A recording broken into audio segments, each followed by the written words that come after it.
I asked ChatGPT to rate my face.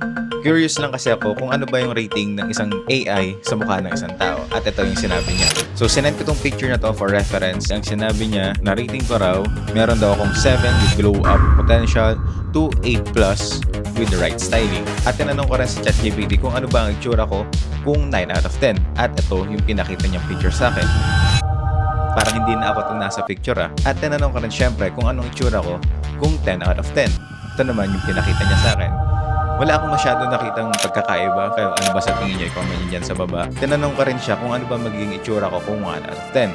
Hindi raw siya makakapag-generate ng picture na 1 kasi daw intentionally making distorted, degraded, or demeaning version ng mukha ko. At ito lang yung last option. Ginawa na lang niya na cartoon version at ito yung lumabas. At tinanong ko rin kung ano itsura ko kung 6 to 7 yung rating ng picture ko. At ito yung response niya.